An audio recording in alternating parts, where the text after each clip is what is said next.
For the second part of our lecture on socialization from Henslin's 10th edition, we're going to look a little bit at some more theories of socialization and also some broader issues about socialization before we tie up this week's discussion.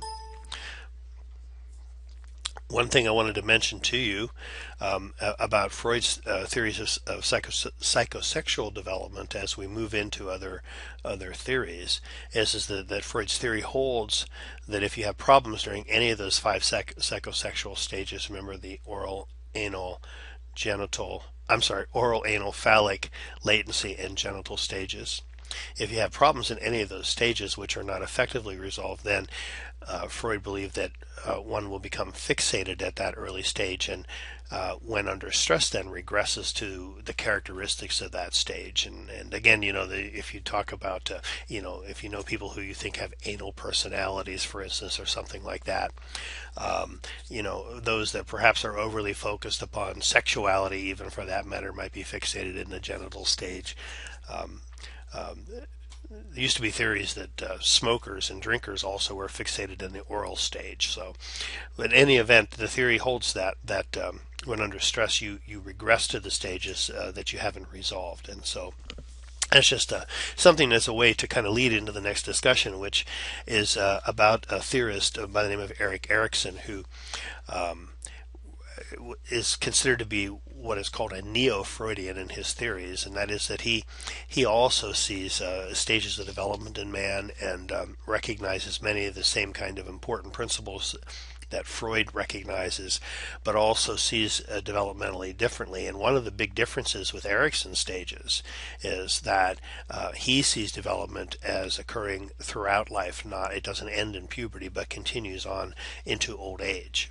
But like Freud's theories, Erikson doesn't talk about people being fixated, but he talks about conflicts at each of these stages. And what his theory is in these 8 stages is that the self emerges throughout life, and that each stage of development poses a conflict for the individual to resolve, and that this conflict, in a sense, has to be resolved before the individual resolves successfully. Also, before the individual can move on to the next stage of development. And so Erikson would suggest, I suppose, then that if you have someone who seems to be functioning at kind of primitive levels, or like a younger person should be functioning and not really processing things in mature ways, he would suggest to you that there was a conflict that wasn't resolved at that stage of development, and that it's very important for that individual to do that before they can even move on to these other stages. And you see the 8 stages here. I'm just going to talk about them briefly. I don't want to go into them too much because really there are entire books about this, in fact. And but this is an important set of theories, I think. And first, trust versus mistrust, which is during infancy stage, and Erikson believes that the crying baby is really in their psyche. What they're doing is establishing is, if I'm upset, if I'm uncomfortable, if I'm hungry, if I poop my pants, if I'm cold, if I'm afraid, whatever, is there someone there that I can trust to count on to meet my needs, to come and get me? And so whether or not you respond to the baby's cries and whether or not you're sensitive to your baby's needs, Erikson would hold, has a lot to do with that sense of self and that sense of trust in others that becomes very important later in life. Having had that conflict resolved or answered in early childhood, the struggle becomes autonomy versus shame and doubt, and somewhere like at 2, when they go through these terrible 2s and they begin to explore the world around them, and there's a struggle then, what can I do without being told not to, and am I allowed to move about and not be inhibited, and the kind of thing. If that exploration it creates a lot of anxiety in the parent, if it is punished without proper kinds of techniques and things like this, then this can cause some conflict that needs to be resolved later in life as well. Now, that's not to say that that Erikson would say that parents should let their kids run free, because certainly that's not the case, and it's dangerous for children to do that. But how this issue of autonomy, as the child begins to recognize that he or she can do things separate and apart from, that they're really a separate individual from the parent, that stage is handled by the parent is the thing that will contribute to the successful resolution of this stage or not. Initiative versus guilt in the play age. Again, if they have been successfully able to establish themselves as a separate individual in the previous stage, then in this particular stage, the child will begin to initiate things on their own and not depend upon parents to direct them to do things and that kind of thing. And again, are they rewarded for their initiative, or are they made to feel guilty for it? That kind of thing. In school age, this is the age of industry, and industry versus inferiority. And what we're talking about here is is the child capable of developing skills and abilities? Now that can be motor abilities. It can be Sometimes you find in school age, in the elementary years, little boys, for instance, and little girls develop an interest in building things and putting things together. So that's an example of that. But there are many other things, whether it be academics or athletics, and like I said, motor skills and those kinds of things. It's important for children, Erikson would believe, to get a sense of competence in this stage through this period. In adolescence, the conflict is about identity, and the big question is, who am I? And that's what is to be answered. And this is identity versus role confusion. And Erikson actually identifies certain things that certain answers, or questions rather, that needs to be answered successfully before the individual moves out of this stage. And I'm not sure that I have them in front of me, to be honest with you, but I remember that a sexual orientation was one of the things that Erikson felt needed to be firmed up or identified during this period of time. I think a vocational interest was another thing. What is a person going to do with their life? And I believe a religious sense was also another thing. And that doesn't necessarily mean they had to become religious, but that they had to have a sense of their understanding of themselves to the larger universe and connection to that. I believe there were 3 areas, and I think those are it. But there are certain things that if you look into this particular stage more closely, Erikson identified some things that need to be resolved. Now, that is also based upon Western kind of concepts, this sense of work, for instance, because if you were, and I think Henslin may even point this out in the text, that if you were a Buddhist monk, let's say, for instance, what makes you an adult would be something very different. So we understand here we're really talking about Western thought and Western values when we talk about things like vocations and those kinds of things. But anyway, you get the sense here.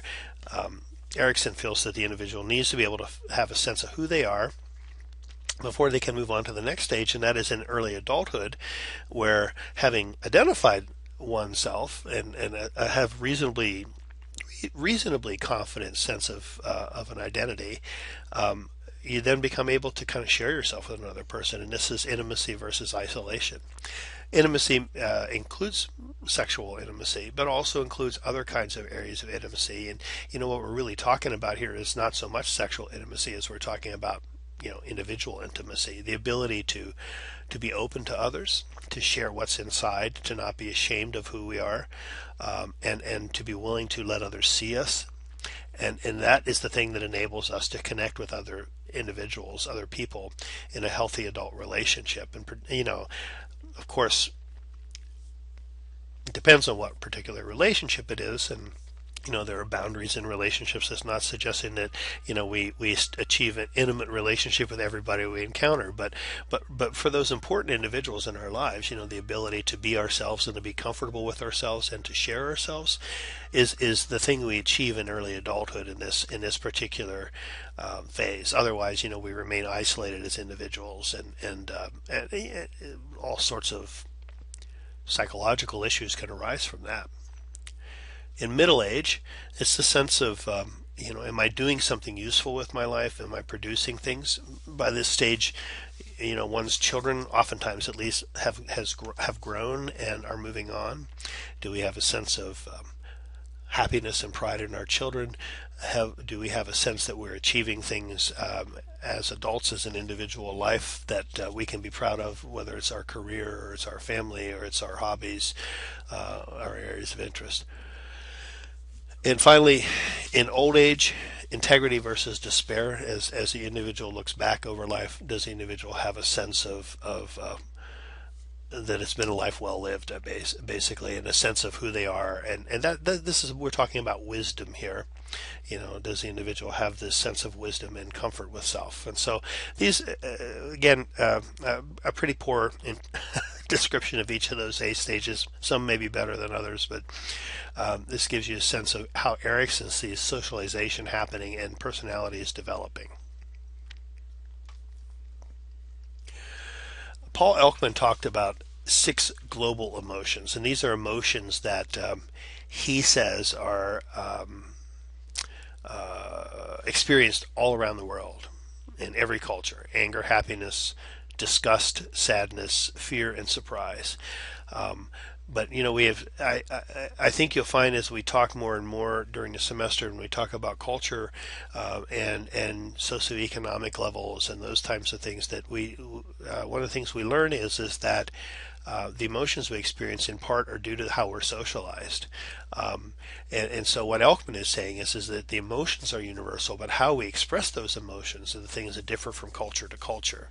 Other people might disagree with that and actually say that the emotions themselves may change, but Elkman says that there's a cultural upbringing that teaches us how to express or whether to express emotions, and who can express emotions and who cannot.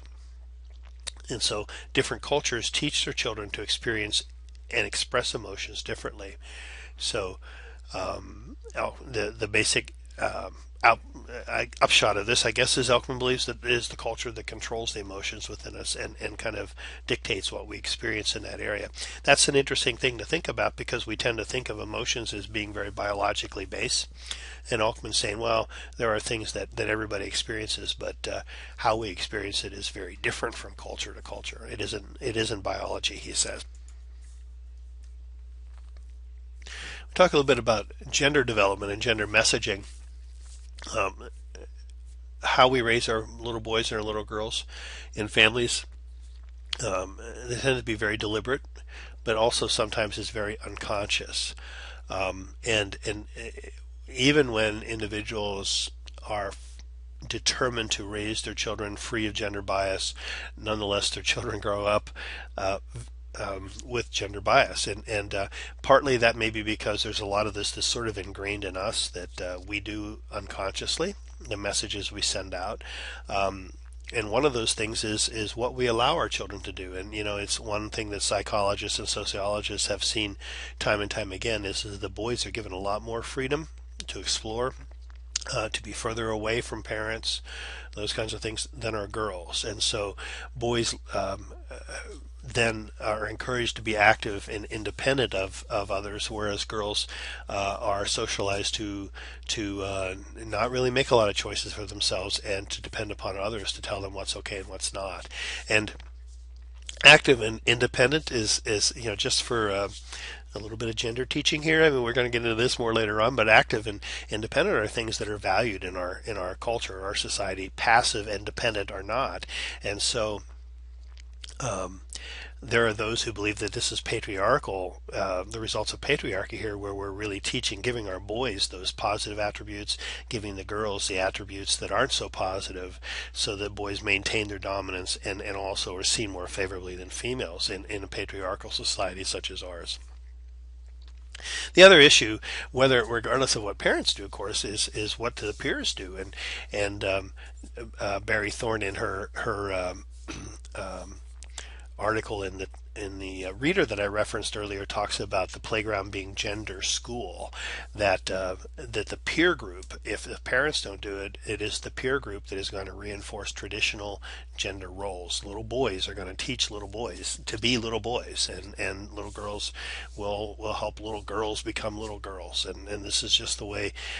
If even no matter what you do as a parent, when kids begin to mix with peers, you're going to see this reinforcement of more traditional roles. And certainly in the mass media, gender stereotypes tend to be very traditional.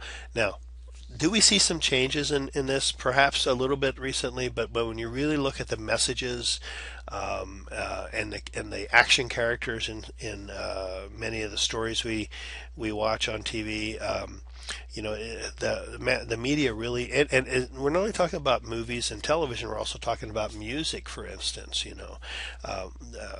That the media really reinforces traditional gender stereotypes in many different ways. And so again, even if you're homeschooling your kids to keep them away from from the influences of the peer group, and as far as gender socialization goes, the media is also another area that's going to reinforce traditional roles, and unfortunately, the media tends to add violence and sex and male domination and things like that to it as well. Here's a character from a video game, and it's just a question for you: is what message does this model of femininity send to young girls, and do you view that as a positive or a negative model? And what messages does the model of femininity send to young boys as well? So it's just an interesting thing, because it's definitely not a traditional picture of femininity, but clearly this is a female character in a video game, and so this is something that when we talk about media, of course, video games are also part of media. Something non-traditional there. You are reading an article by actually it's by James Henslin himself on becoming a male this week, and Henslin looks at asks the question is why is it that men wind up dominating social institutions, and is this genetic heritage or cultural socialization?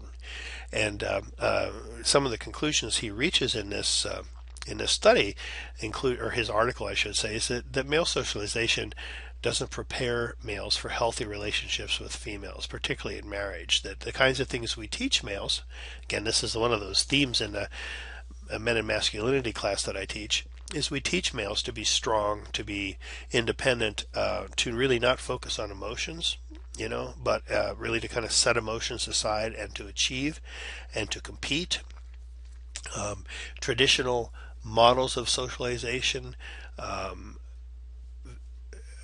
include a sense that sex is a conquest, and sexuality is something associated with masculinity. And in traditional definitions, more sex means a more masculine character for boys. Not for girls now, but for boys. Boys who aren't afraid to be violent are seen as more masculine in the traditional sense, traditional definitions, than are boys who aren't violent or who don't want to be violent. And so how does this prepare a male for a healthy relationship in a marriage or with a female, when things like tenderness and the ability to share emotions and to be intimate, to not be violent, to be respectful of the partner, all those kinds of things? How does that contribute to the capacity of the male to be a good partner in a relationship, in an adult relationship? And Henslin says it doesn't, that we are poorly prepared for adult relationships because of our traditional masculine socialization in this culture. So even though men and women grow up in such different worlds, somehow we're expected to unite permanently with someone from what he calls a contra-dispositional world.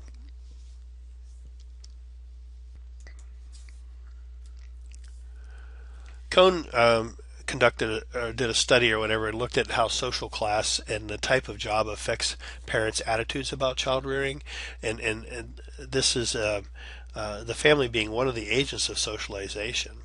And he found, in fact, that social class has a lot to do with the differences in child rearing. That, for instance, families, parents in lower socioeconomic groups tend to make a greater use of physical discipline than those in higher socioeconomic groups. Parents in lower socioeconomic groups focus more upon teaching their children to be obedient whereas individuals in higher socioeconomic groups tend to encourage more independence of thought. That doesn't necessarily mean they don't want their children to comply with what they ask, but compliance isn't so much the issue as making the right decision becomes more the issue. And so there's some distinct differences in how social class and the kind of work that a parent is involved in. Again, individuals in lower socioeconomic groups tend to be employed in jobs where there's a hierarchy that's very firm and top-down kind of decision making, so that you're told what to do by your boss, and so people come home living in that structure all day long and really kind of raise their kids the same way. So you can imagine then that if you're in a job that allows for more freedom of expression and participation, which tends to be more the case with higher socioeconomic levels, you may be more comfortable in this kind of arrangement with your children as well. So the family certainly is one of the agents of socialization, and the social class and the kind of job the parents are in have a lot to do with how that socialization occurs. School and peer groups, another major area for socialization, and Adler was the one who studied gender worlds of elementary kids, and I think we also just talked about Barry Thorne's article in the Reader as well. Someone said something along the line that the peer groups really are their job is to undermine everything that parents teach their children. The peer group wants to change that and undermine that teaching. Religion is certainly a major agent of socialization, and I would say that includes people who don't attend church or who may not even see themselves associated with any particular religion. The religions in the culture, the mainstream religions, have a big impact upon the kinds of laws that develop in the culture, and vice versa. They sort of are mirror image of each other, and so they also impact how we're socialized.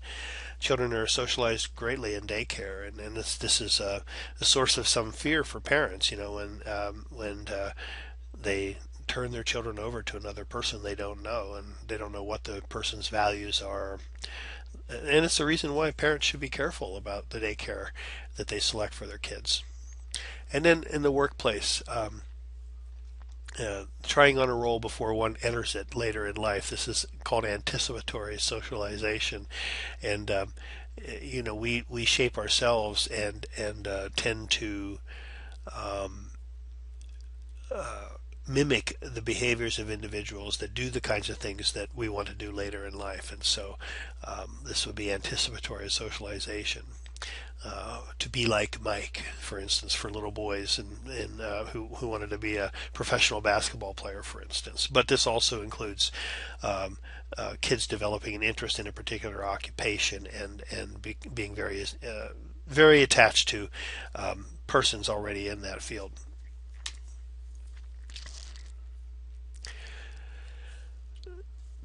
Goffman wrote about the total institution, and this is a place where people are cut off from the rest of society and come under the control of the officials who are in charge.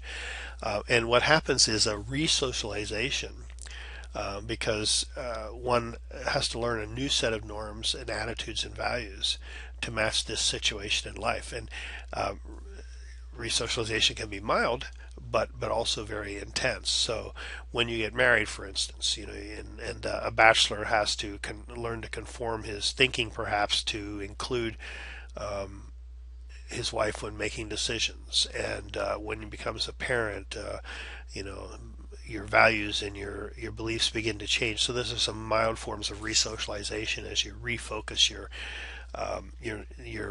behaviors and attitudes to match your situation. But more intense kinds of resocialization includes these total institutions, such as going into the military and attending boot camp, going into a prison, going into a convent or a monastery, for instance.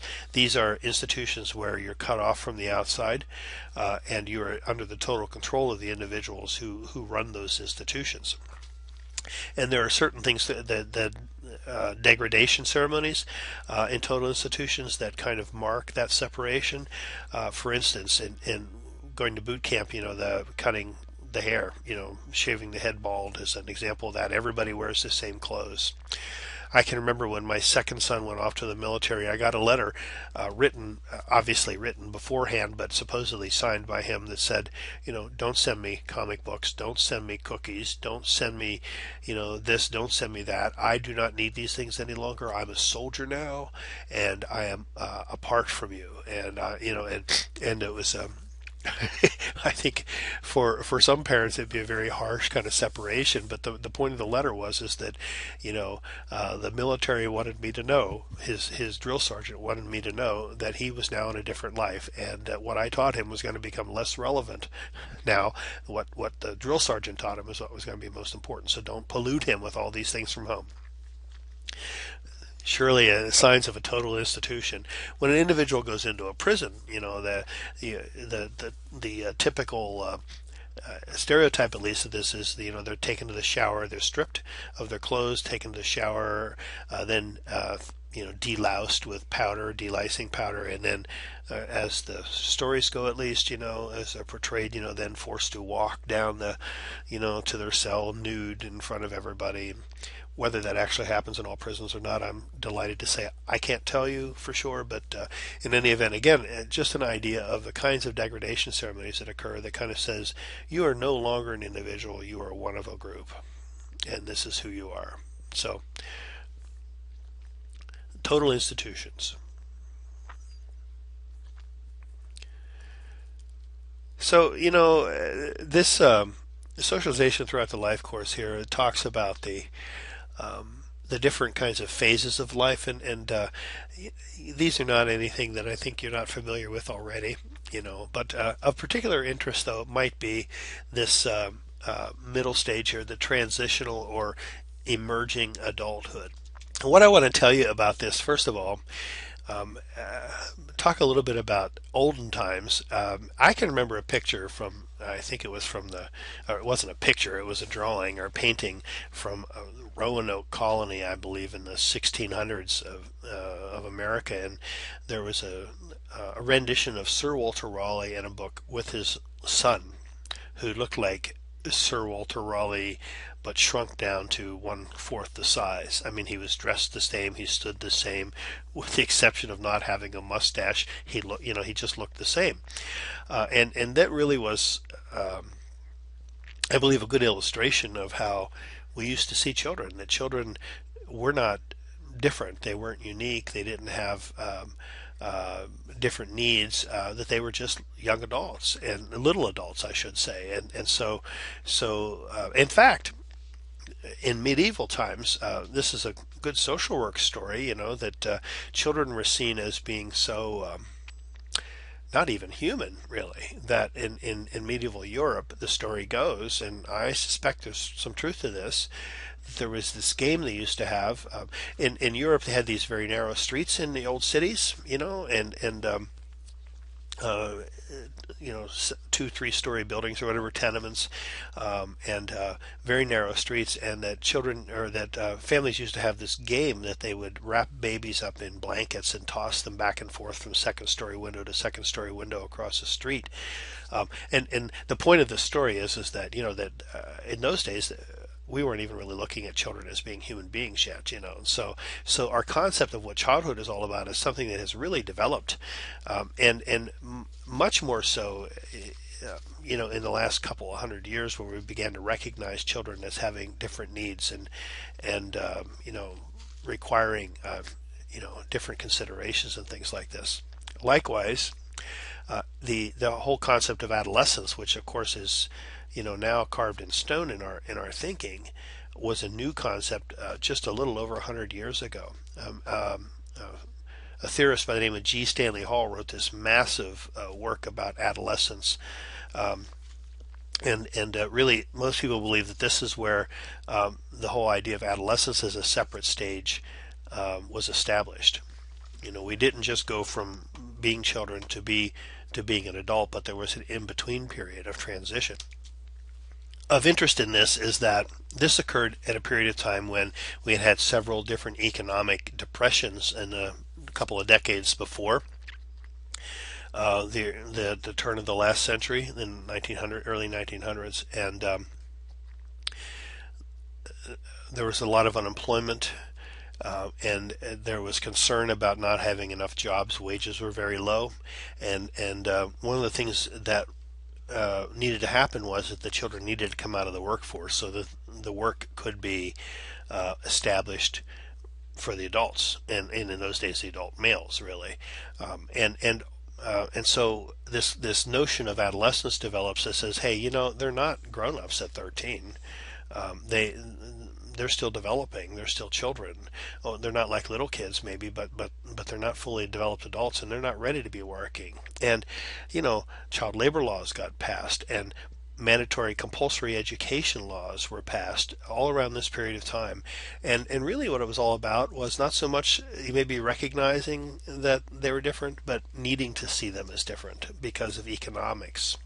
And so a new concept of adolescence was formed 100 years ago or so that developed this new phase. And nowadays, of course, teenagers have their own culture, and they're just seen totally, or subculture, I should say, really, and seen as being very, very different. In the last 10 to 20 years, economics have changed again, and we have two working parents now. It's harder for families to make it. Well, this isn't two working parents in homes where there are two parents, but it's harder for families to make ends meet. We have children getting part-time jobs so that they can buy themselves things they want or have a vehicle or gas money or whatever it might be. The children, I mean adolescents. There are more young people going off to higher education now, so that the high school diploma isn't really considered the terminal degree any longer, so to speak. And now more and more young people are heading off to college, and so they remain, while they're free of their parents, unlike the adolescent, they're not coming home at night necessarily, and they may have their own transportation. So in one sense, they may be free of their parents' control, but they remain dependent upon their parents. And then when they graduate these days, it's not so easy to get a job all of the time. And so many of those young adults are coming home and staying with their parents while they work part-time or while they seek employment and try to figure out where they belong in society and what they're going to do with their lives. And so, whereas in the past, many kids were expected to kind of have the sense of what they're doing with their lives when they were 18, it is now recognized, and again, economics has a large part to play in this.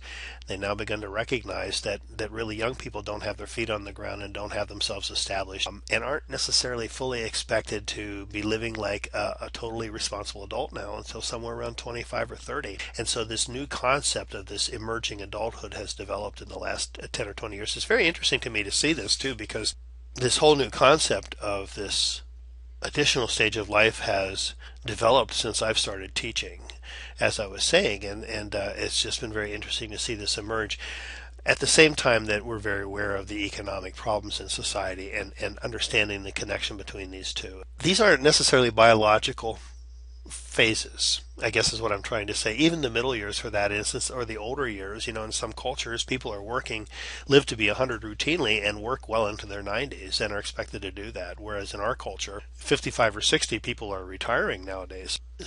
Biology has something to do with this, but really more and more and more, you can see this is about socialization. This is about how we believe life is and what we expect of each other and what we anticipate will happen at different points in life. This is socialization. This is not biology defining these phases of life. And here you can see how the transition to adulthood has changed over time, and also by gender as well, so that in the 1960s, 9% of the men had, by age 20, had made the transition into adulthood, but by age 30, 65% of the men, and now those figures are 2% and 31%, quite a big difference there. And actually that was 10 years ago or more, 40 years difference there. You can see that about half or less than half of the young people had made the transition to adulthood in the males. And in females, it's interesting that more females seem to be establishing that transition earlier than men. But again, a large decrease in the number of individuals there as well who have made that transition. Thus, the development of this new stage of emerging adulthood. If socialization is so powerful, I suppose the last question we have to ask ourselves is, are we prisoners of our socialization? Can we do anything about it? And sociologists would tell you that while socialization is powerful, we participate in our socialization in many ways, and we'll be studying more about this later in the semester. We make decisions also, and as we reach more mature years in particular, we can go through some resocialization of things, and depending upon what we want to do, do so powerfully, through total institutions or whatever it may be. We participate in our socialization, and so we can have an impact upon how we play out the socialization that we've had in our childhood. We are actively involved in the construction of ourself and of our lives, and that's an important factor to keep in mind. We're not victims of socialization; we're participants in it. With that, we'll end this week's lecture, and I hope that these concepts were explained clearly for you, and that you have a good grasp of them. If there are any questions left, please do let me know, and we'll talk again next week. Bye for now.